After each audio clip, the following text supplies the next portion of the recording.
The Feature Box widget in Spider Elements enables you to design visually striking boxes that showcase your website's key offerings.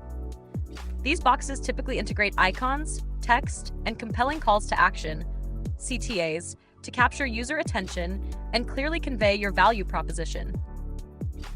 If you want to use the Pro widgets of Spider Elements, then these two plugins, Spider Elements Free and Pro, must be active.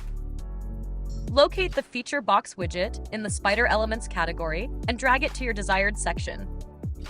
Title, description, and icon can be changed from Feature Content option.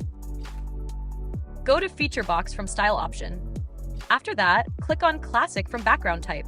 Select the image from the Image option and upload it. Then position bottom right, repeat, no repeat, display size custom, and make width 53% of the image and give a specific height.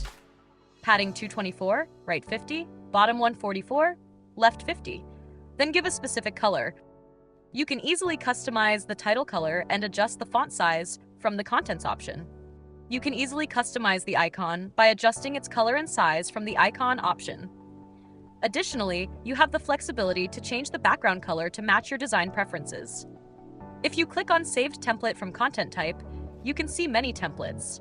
From them, you can use the template you like. By effectively utilizing the Feature Box widget in Spider Elements, you can create informative and engaging content that highlights your website's value proposition and leads to increased user engagement and conversions.